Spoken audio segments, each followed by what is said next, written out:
All right, here we go, people. I'm gonna make you right now a little bit longer of a video to go through all the features of Gravit Designer.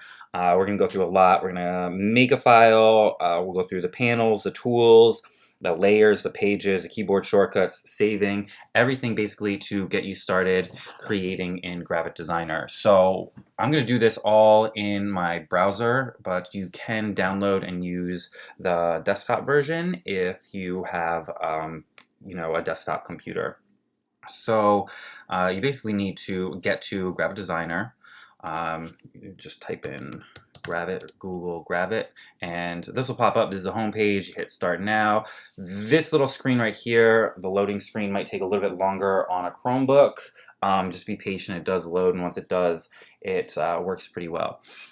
So this is where you choose if you're opening from the cloud or if you are opening from your computer or just creating a new design. So I'm just going to show you creating a new design. Right now, we're going to stick for this class in print, and we're going to stick to US letter, US landscape. So you just click this little caret right here, and then it has a drop-down menu of all the different sizes that you can create your composition. Again, just for our purposes in this class, we are going to stick to US letter portrait or US letter landscape. So you click it, it pops up, and this square is your composition. You can, make things outside the composition and then move them in, but everything that's within the composition of your page is what's going to get saved if you export it. So I'm just going to open a different file that I already started for everybody. So let's go to Open from Cloud. It's this one. I'm going to open it. All right, so I'm going to go through basically everything real quick. Up at the top, you have your drop-down menus. File is for creating new designs, opening from the cloud, from a local file, opening recent, importing, exporting, all that stuff is right in File. Edit is your basic commands, undo, redo, cut, copy, paste. There's also settings down here. I'm going to get into settings for a second. So if you just go File, Settings, there's two different themes. I like the dark theme, but if you're wondering why mine's dark and yours is light, it's just this theme in the settings. Yours might have, when you first opened it, been this light theme. I kind of like the dark theme better just so I can concentrate more on the design and less on what's around it, all the tools. So again, it's Edit, Settings, and then change the theme of Gravit Designer to the dark theme, and hit Save Changes. We'll go back up here, go to Modify.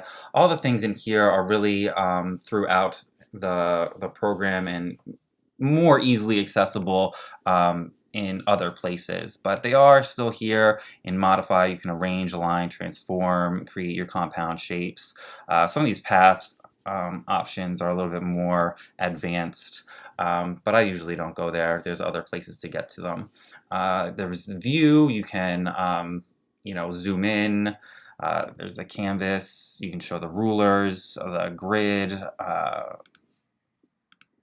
There's all these different options in here. There's your snapping. Again, like a lot of this stuff is easily found, more easily found in the tools, the next toolbar. So let's start with the next toolbar. I'm just going to go right across here in a row. Here's the Save button. Here's the Undo button. Let's go back to Save. You just hit that Save button. It's saving to the Gravit cloud. It is saving as a Gravit file. If you need to export it or save it as something else, you go File and then Save or File Export. I'll get to that in a moment. So Undo, Redo, there's the Zoom tool.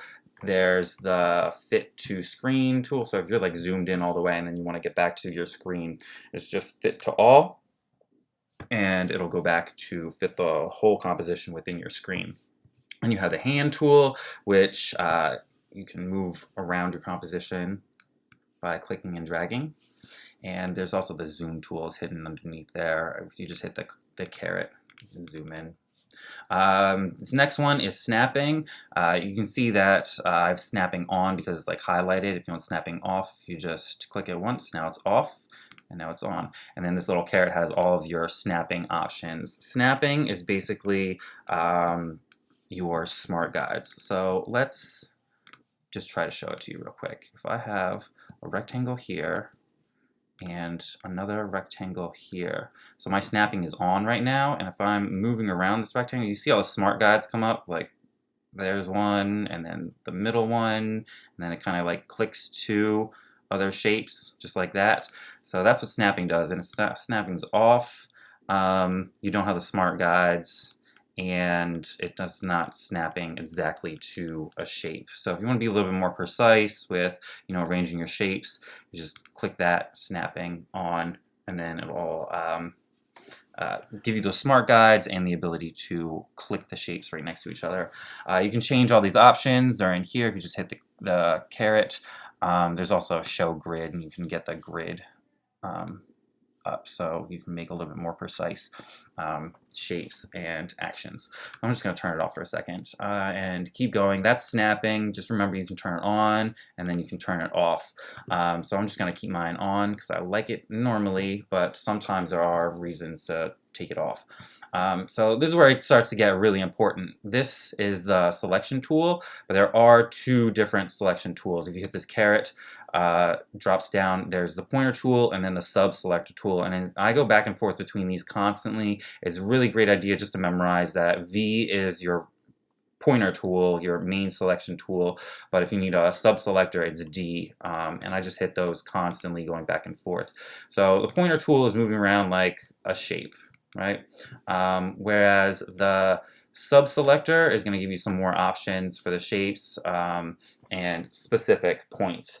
Like if you had a path, oops, I guess we can make that have a border. There we go. So differences between the selection tools. The pointer is, if you hit the pointer is going to move around an entire path or line or an entire shape, whereas the sub selector right here is going to let you edit individual anchor points.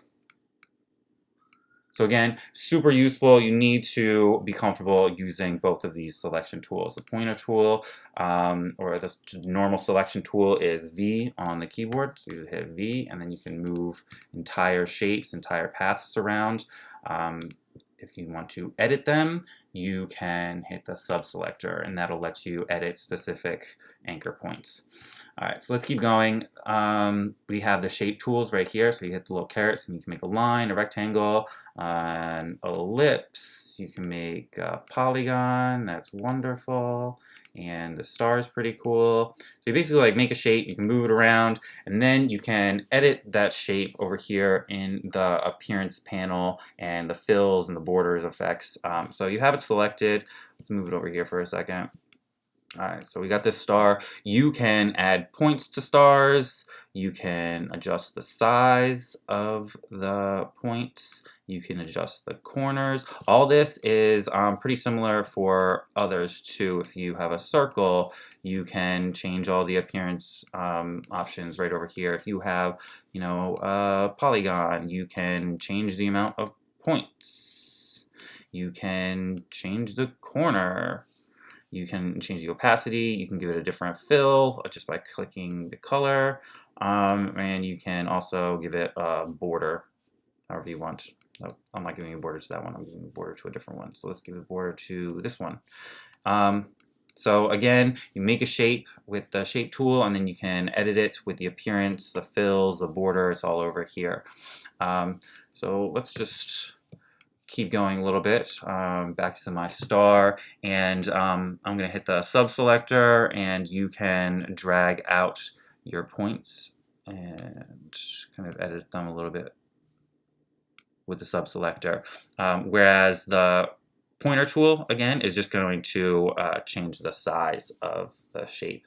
If you are trying to constrain the proportions and keep the proportion of width and height the same, you need to hold down the shift key, and then the height and the width will scale proportionally. If you don't, you just don't click anything. But if you are trying to preserve the height and the width, hit shift, hold shift when you're scaling, when you're clicking and dragging from the anchor points. All right, so we did shape. Let's move on to the path and pen tool. This is a freehand tool, and that's basically you're just drawing, and then it'll automatically put in these different anchor points for you. And if you want to, you can hit that sub-selector and kind of move them around.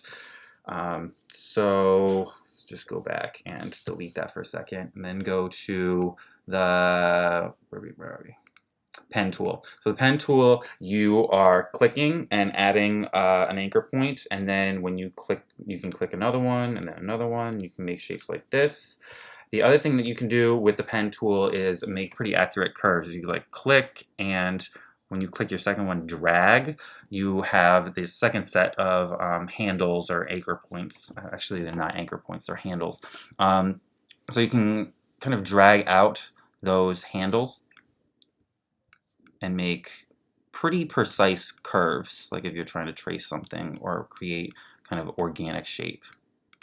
And then if you want to, close it off and finish the shape, you just have to click on the anchor point where you started.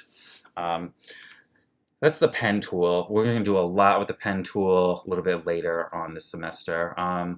The Bezigon tool is kind of similar to the pen tool, but honestly, I am not really sure how it works.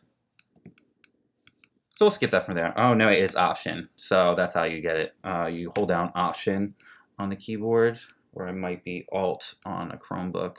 And again, it's pretty similar to the pen tool, but it curves and reacts a little bit differently.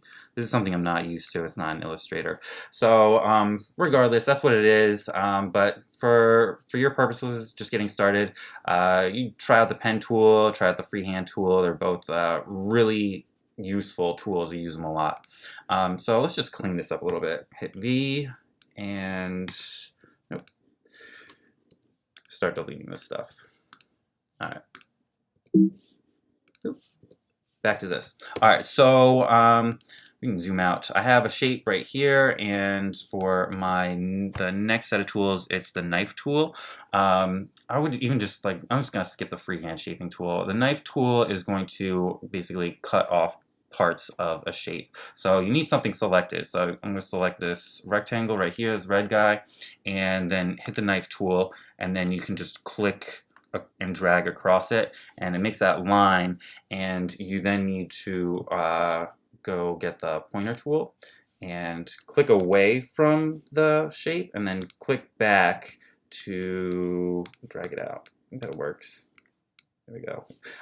So that's how you would cut a shape in half, or make different shapes out of full shapes or fractions of a shape.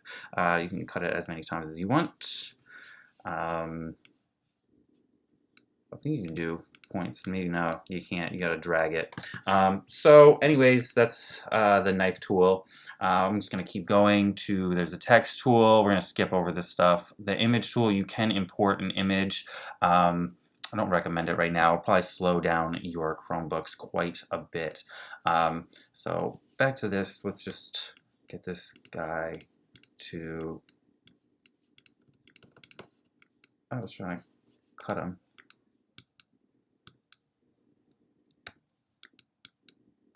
Nope. All right, let's cut them again then. With the knife tool. Oh yeah, you have to select it, don't you? So that's my shape, and now I'm going to cut it with the knife. And then I'm going to drag it away. Okay, so I just cut that. And so I did that just to show you that these are the flip horizontal, the flip vertical, and the rotate tools right here. Self-explanatory. You can flip, you can rotate right there. This one, group, is if you are trying to group a few shapes.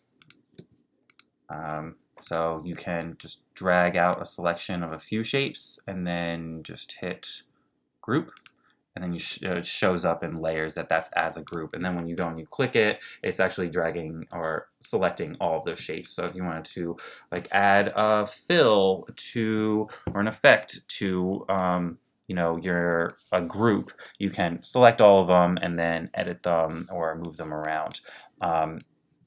So there's a group, and then there's also ungroup if you want to ungroup for a specific reason. Let's keep going. You have a clip option, which will allow you to clip shapes within each other. So if you just hit clip, now my circle and my rectangle are clipped together. It's a pretty bad example right there. But regardless, I'm going to have to go over that in another tutorial and show you. I'm trying to get through all these. But you have clipping, you have send backwards, send forward. That has everything to do with the layers palette and the order, the stacking order of your elements. So what else? There's send backwards, send forwards, there's create symbol, there's convert to path if you need to create a path around a shape. That's that option. Vectorized border, that's similar, but I'm gonna go over that. And then there's advanced export. So basic tools that you need to know and be able to use are like the hand tool, the snapping, the pointer tools, the shape tools, that pen tool, the knife tool, and maybe the text tool, and you know, the rotate and flip tools. So I went over this panel a little bit. This changes depending on what shape you are selected on. Like if you're just doing a path, it might look a little bit different than if you are working with a specific shape. So again, you have all of like your appearance panels. You can change the corners, you can change the opacity, the blending, the fills are right here. If you are adding a fill, you can hit this little star button, and then if you're deleting it, same thing with like borders. If you have, you know, a border and it's like this ugly color that you don't like, you can delete it, but it needs to be selected over here. So I can let me go and just delete this fill right here. You have to make sure that it's selected and then delete it or remove it. So if it's not selected, like, it won't delete. So I think you might even need two. Can you delete that fill? Oh yeah, you can delete that fill. So anyways, you need to know that this needs to be selected in order to be able to delete it. Again, if you hit fill, and then you can click the color picker to pick a color, or you can pick a color by clicking on that circle and moving it around. There's also, you know, your other options up here are linear gradient and radial gradient. You have all your gradients right here. So if you hit gradient, then you know, you can move around the gradient line right here on the composition or on the shape, and then you can edit the colors by clicking on the color and then changing the color.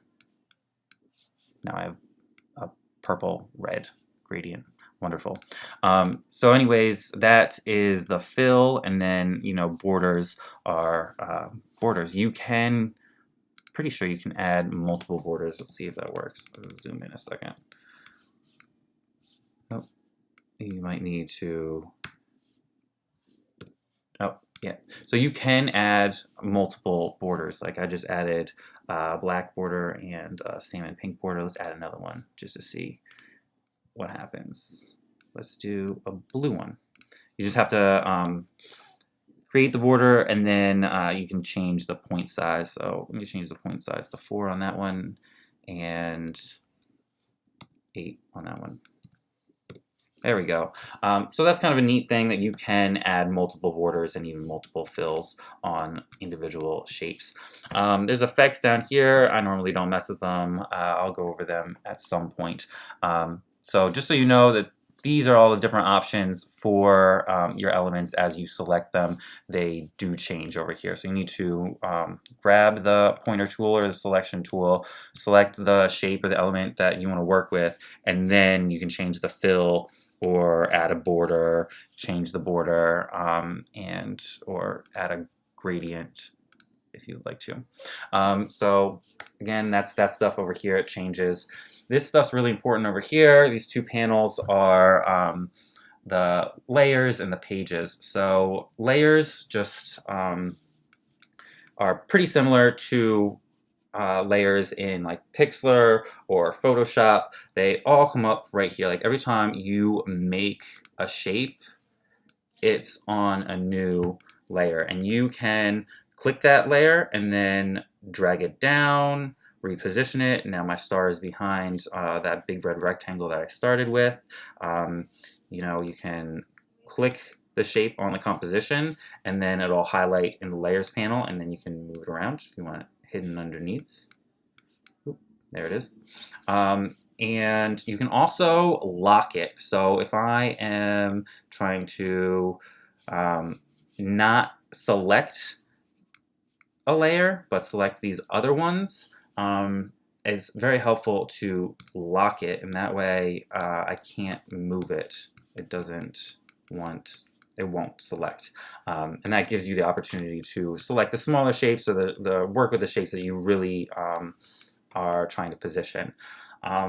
So don't forget that you can lock a shape if you want it to stay still. If you know that it's going to be there in that same position, you just hit lock over here in the lock panel. So I'm gonna like unlock it so I can move it around, and then relock it so I can't move it around, which is wonderful. You can also toggle the visibility. So if you want to hide it for a second and you know, work on something else and then put it back on, that's perfect. The other thing that I think we went over, but if you select multiple shapes like this, you can group them. It does Command G work? Yes, it does. So that's a great keyboard shortcut. Command G is for grouping, and now I have a group of elements. And if you want to toggle the visibility or lock the group, you can do that right here. Or if you want to get to individual parts of the group, you just hit this little caret right here, and you can get to the specific layer that you want to edit or move around. So that's the layers panel. Oh, you can make a new group or a new layer right here. Yeah, so that might be helpful if you are trying to like combine things. Like here, can I hold down Shift, select all of those elements, and then put them in a layer. So if you're working with like a complex illustration, you can maybe make a layer and for, you know, the text, and then you can make a layer for the head, and you can make a layer for the, you know, body, just so you can kind of keep organized your different elements. This will get like very cluttered if you don't organize your elements, because every single shape, every line that you make is going to come up here as a different layer. So I do encourage you to master using and organizing this layers palette, either with groups or by creating new layer groups, and hopefully that can help you organize the elements that you're working with. So that's layers. The other thing I wanted to show you is pages. You can add multiple pages to this. So I'm just going to zoom out. Like this is what I was working on, but I did also make a page 1 to show you, and you can make another page right here, create new page.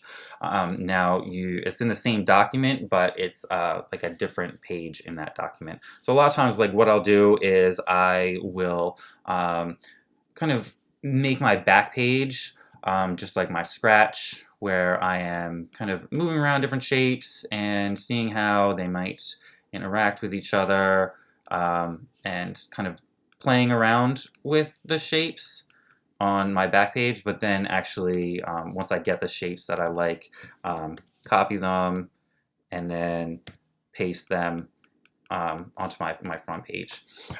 So that's layers. There's also one of the great things about Gravit is they have libraries. They have, you know, shapes. You can just hit shapes and pull out whatever shapes that you like from their library, which is wonderful. There's also illustrations, there's icons, and what else do they have? Go all the way down. Oh, they have stickers, emojis, you can put frames. It's kind of fun, but kitschy.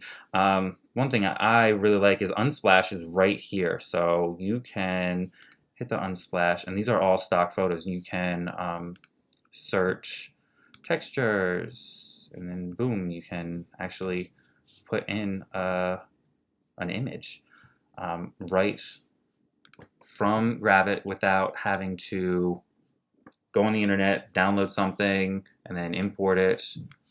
Let's see if this works. Does it work? Nope. This one's... Oh, there it is. So it might take a little bit to load. Might be a little bit bigger than your canvas size. You just have to like resize it. So just give you some options of what you can do. You can import photos and then like lock the layer and then trace it if you'd like to. Another thing that's kind of cool is symbols. You can create a symbol. Can I just create a symbol by dragging it? No, I can't.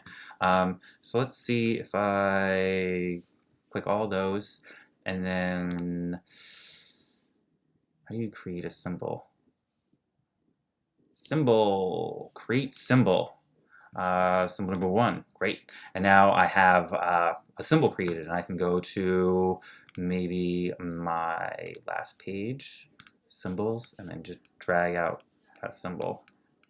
So that helps if you are making something that you're repeating a lot. So those are symbols, libraries, layers, and pages. Very important. So that's pretty much all of the basic features. I'm just going to quickly go over basic keyboard shortcuts that everybody needs to know, just to like navigate yourself around your compositions. This one I use all the time. Whenever you want that hand tool, whenever you're trying, if you're zoomed in on something and you want to like move around, just press the spacebar tool, click and drag instead of going all the way up here and clicking that, and then you have to like click something else. Just hit the spacebar tool. Spacebar is the hand tool. Super useful. Moving on, in conjunction with the spacebar and the hand tool, you can zoom in just by hitting Control on your Chromebooks, or on a Mac, it would be spacebar and Command. So I'm just holding down spacebar and Command and then clicking. You see the little magnifying glass icon comes up, and I can zoom in and keep zooming in and keep zooming in until spacebar and Control on your Chromebooks. Oops. The other one is zoom out. That's a spacebar and Control plus Alt on Chromebooks, and that'll get you the zoom out magnifying glass. Or if you are on like a Mac or a different computer, it's spacebar, Command, Option, and just hold down all 3 of those, and then you can click to zoom out. One of the other kind of fun things to do with the zoom is if you are like zooming in, spacebar, Command, and then you get the magnifying glass, and if you want to zoom in like on this Z, you can click and drag, and then it'll zoom in to the area that you selected. So again, it's spacebar, Command, and then drag out what you want zoomed into. All right, so those are super useful just for getting around your composition and getting closer to the elements that you're really working on. These other ones are basically like the mothers of all keyboard shortcuts. Everybody in the whole world needs to know Command C is copy, Command V is paste, and Command X is cut. So if I wanted to cut something, I'll just go Command X. It disappears until I go Command V and I paste it back in. If you want to copy something, it's Command C and then Command V. But in Gravit, it likes to put the copy right on top of the original. So you actually have to like click and drag it out to get to the copy right here. The like mother of all mothers is Command Z. If you mess up, it's always Command Z. Command Z is undo. So everybody should know those. Those should be old news. The other ones I put on here are the sub selector and the pointer tool. Again, I went over those, but I am constantly going to those 2 keyboard shortcuts the most. So just memorize them or write them down. I have sticky notes all over my computer with different keyboard shortcuts for different programs. But a lot of these are universal. So just get used to them. The spacebar command or spacebar control thing is such a relief because Pixlr didn't have that, and I've used that same keyboard shortcut, these keyboard shortcuts in Photoshop, Illustrator, InDesign for years and years and years. And then when you get to Pixlr, it's really frustrating that you can't just zoom in like that with that keyboard shortcut. So that's my tutorial of the whole Gravit thing for now. Of course, we're going to get into more advanced things, but that should get you started just navigating the program and making a couple things. I'm going to be back in just a few seconds to go over saving things with you. So I'm going to pause the video. I'm going to make a little illustration for us on my page 3, and then I'll go over our options for saving and exporting. So, all right, so I'm back. I made a quick illustration on my page 3, and I'm just going to show you and run through how to save your files. So normally you work on something, you like move something around, and you're working, you just hit the save button right here, or go File, Save. That is saving to the cloud, saving a Gravit file format to the Gravit cloud. That's great because then you can get to a different computer and just log on to Gravit, and you can get to that file right from the Gravit cloud. But you're going to have to submit to me for authentic assessments that Gravit file. Every 2 weeks there'll be an authentic assessment grade. So in that case, you're going to need to download the final Gravit file. So in that case, you go File, and then down here to Download File, and that is downloading the Gravit extension file, the Gravit format file that can only be opened in Gravit. So then, something like this comes up, you save it, you name it first name, last name, like and you can see right here, it's the Gravit file format. It goes to your Downloads folder, or, you put it in your Assignments folder. You hit Save, and that saves again, the Gravit file format. So I'm only going to collect those every 2 weeks for a final assignment or a final project. That's when you would have to download and submit by uploading this Gravit design file. But every other day where we have a classwork grade, or one step of the project, you are going to need to submit a file, an image that I can see quickly. So you're going to have to export these as JPEG. So whatever you're working on for an assignment, like a 2-day assignment, to submit that on our day 2s, our due days, you go File and then Export. Export Advanced. This is how you're going to make a JPEG. So you're going to hit Canvas. You're going to make sure the file format is JPEG. You know what a PNG file is. SVG is another vector file format. That's kind of standard if you're like importing from Illustrator or something else. And you know what a PDF is. But just so it's quick, easy, and painless for you to submit and me to see in Google Classroom, hit JPEG. Hit the size is just 1, max out the quality, and you can use whatever page color, that's fine. The issue with this is the pages. If you're exporting these and you have all the pages clicked, it's going to export as a zip file, and I can't open that. I can't see it in Google Classroom, so you need to just export one. If you're doing more than one, you need to do this one at a time. So unclick Export All, and just click your main image, the image that you're working on, that page. Again, if you click 2, it's going to export as a zip file, and if you upload that zip file to Google Classroom, I can't do anything with it. I can't see it or view it, so I won't grade it, I won't count it, I won't be able to. So make sure that you only have one of your pages selected, and then hit Export. It'll export to your Downloads folder, and you have a lovely JPEG that you can name. You can move the file into your Assignments folder, and then to Google Classroom, like I said, every other day for classwork grade. So we're going to do that. For most assignments, you're just going to need to submit like one JPEG like this, just to show me what you're working on. and your progress. But at the end of 2 weeks, whenever we have like a final assessment, like an authentic assessment, you're going to need to download and upload for me in that Google Classroom assignment a JPEG file and then the Gravit file. So you need to know how to, again, go file, where is it? File, download file to download the Gravit file. Again, that's every 2 weeks, and export as a JPEG, just like this, but make sure that you're only exporting one of your pages and not multiple pages. So you're gonna have to do this pretty much every other day for day 2 due days assignments in Google Classroom. Remember, on day 1s, all you really need to do is read the assignment, start the assignment, and click Turn In to acknowledge that you have seen the assignment and that you are participating.